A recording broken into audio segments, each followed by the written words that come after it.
లెంటులోని 21వ దినము శుక్రవారము శిలువ ధ్యాన మనోనిదానము ఆదికాండము 3వ అధ్యాయము 1 నుండి 8 వచనములు ప్రార్థన తండ్రి మా నిమిత్తమై మానవ శరీరము ధరించినందువలన నీవు శోధింపబడవలసి వచ్చినది మా కొరకు నీవు ఎన్నో అవమానములను తిరస్కారములను అనుభవించినావు నా మీడి ప్రేమతో అన్నింటినీ జయించినావు అట్టి నీ జయవర్తమానము నేడు అందించుమని నిన్ను వందించుచున్నావు ఆమేన్. క్రిందటి మంగళవారము ప్రభువుకు కలిగిన శోధన చెప్పగా విని ఒకరు నామీద ఒక ప్రశ్న వేసిరి. ప్రభువు శ్రమకాలమునకును ఈ శోధనకును ఏమి సంబంధమున్నదని అడిగిరి. రాళ్లు రొట్టెలు చేసుకుని వాడు తినమన్నాడు.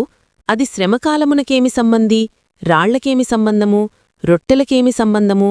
దీని వ్యాఖ్యానము ఆదికాండము 3వ అధ్యాయంలో దొరుకుతుంది. ఇప్పుడది వివరించడానికి సాతాను ప్రభువును శోధించిన వాక్యము, అక్కడ హవ్వను శోధించిన వాక్యము ఇక్కడ వ్రాస్తాను. అది మత్తయి 4వ అధ్యాయంలో ఉంది. నీవు దేవుని కుమారుడవైతే వాడు హవ్వనెట్లు శోధించెను? అయితే అనేదే శోధన. నీవు దేవుని కుమారుడవైతే అన్నప్పుడు నేను కుమారుడను కానా అనవలసింది. అయితే అనేది గొప్ప శోధన. ఇక్కడ ప్రభువులో సందేహం పుట్టించాలని వాడనుకున్నాడు. అయితే ప్రభువు సందేహములో పడలేదు. హవ్వతో అక్కడ ఇది నిజమా అని వాడన్నప్పుడు హవ్వమ్మ తనను దేవుడు తినమన్నాడు కాబోలు అని సందేహపడి ఉండాలి. అలాగు సందేహము పుట్టించిన మాటవల్ల హవ్వమ్మ అధైర్యపడింది. ఈ సందేహపరిచే మాటను ప్రభువు జయించెను. సర్పము భూజంతువులన్నిటిలో యుక్తిగలదని ఉన్నది కదా. సర్పము యుక్తిగలదై శోధించుటకై వచ్చెను. ప్రభువు మరొక యుక్తి కలిగినవాడై సైతానును జయించెను. యేసుప్రభువు జవాబు చెప్పకుండా ఉండడమే యుక్తి. ఇది హవ్వమ్మకు తెలియలేదు. హవ్వ పడింది.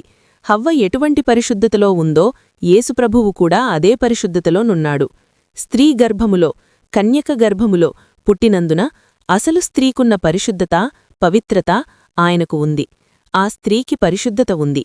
ఆ స్త్రీని తన పోలిక చొప్పున చేసినందున ఆ దైవత్వము ఆ స్త్రీలో ఉంది. పరిశుద్ధ శరీరమును, దైవత్వమును ఆ మొదటి స్త్రీలో ఉంది.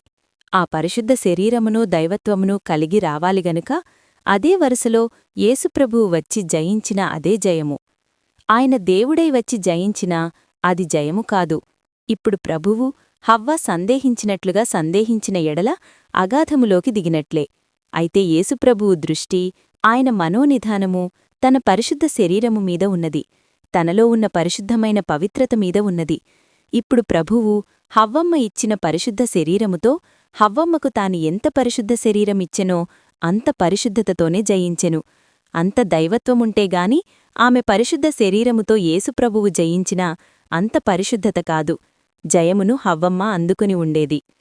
అటు 6 ఇటు 6 జయించిన జయమందురుగాని ఒకరెక్కువ ఒకరు తక్కువ ఉండి జయించినా అది జయము కాదు.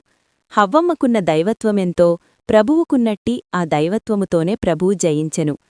హవ్వమ్మ నాకు సంపూర్ణమైన పరిశుద్ధ శరీరమిచ్చినా నాకు సంపూర్ణ దైవత్వమిస్తే ఎందుకు పడతాను? నేను పడేటప్పుడు ఓ హవ్వమ్మ ఎందుకు పడతావని పిలిస్తే ఎందుకు పడతాను అన్నదట. పల్లెటూరిలో బోదికాలువలో ఒక పట్టి ఉంటాది. ఒక పెంకివాడు ఇంకొకణ్ణి ఒరే పడతావు అంటే వాడు పడతాడు. కంగారుపడి పడిపోతాడు. సర్కస్లో మరాఠిపిల్ల తీగమీద నడిచేటప్పుడు పడతావంటే పడదు. అలాగే ప్రభువు పళ్లేదు.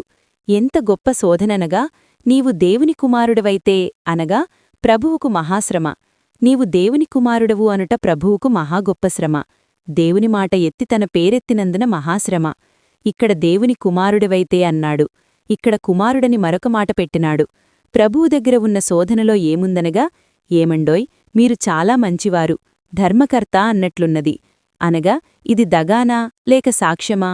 ఇక్కడ ప్రభువును వాడు శోధించినప్పుడు, దేవుని మాటను తుడుపు పెట్టదలించినప్పుడు అవతారముగల కుమారుని దగ్గర పేరెత్తినందున తానే అక్కడ నిలబడ్డాడు. ముందు సర్పములాగా వాడు వచ్చినాడు. సర్పమైనందున హవ్వమ్మ గుర్తించలేదు. ఇక్కడాయన దేవుని కుమారుడు అయినప్పటికిని దేవుని కుమారుడు అని సైతాను వలననే తెలిసింది మనకు. మనిషి కుమారుని కంటే దేవుని కుమారుడే గొప్ప.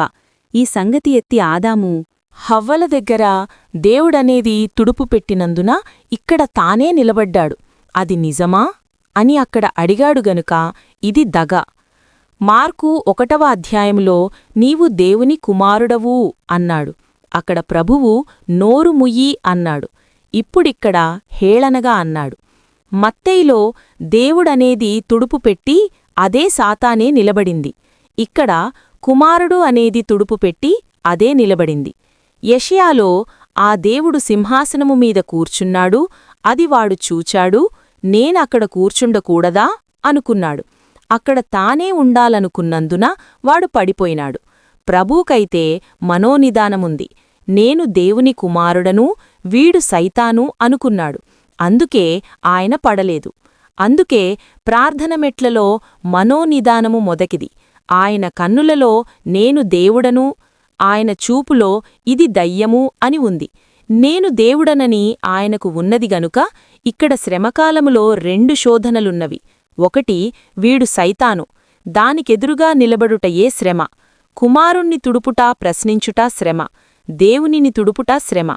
2, మొదట వీడు దూత, తరువాత సైతాను. వీడిని కలుగుజేసినప్పుడు ఆయన ఆ దూతకు పైగా ఉన్నాడు. ఇప్పుడు మనుష్యునిగా వచ్చినందున ఇప్పుడు క్రిందగా ఉన్నాడు. పిలాతును పుట్టించినవాడు యేసుప్రభువు. తనకు తీర్పు చేసినవాడు తాను పుట్టించిన మనిషే. కాబట్టి ప్రభువు ఇవన్నీ చూచెను. ఇక్కడి శోధనలో దైవత్రిత్వము మనకు కనబడుచున్నది. దేవుని కుమారునివైతే అను మాటలో కుమారుడున్నారు, తండ్రియున్నారు. ఇక పరిశుద్ధాత్మయేరి? ఆయన ఆత్మచేత అరణ్యమునకు కొనిపోబడెను. తండ్రి, కుమార, పరిశుద్ధాత్మ ఇక్కడున్నారు. కాబట్టి ఈ త్రిత్వ తలంపు వల్ల యేసుప్రభు శోధనలో పడలేదు. ఆ ధ్యానములో లేకపోయినా యేసుప్రభు పడిపోవును.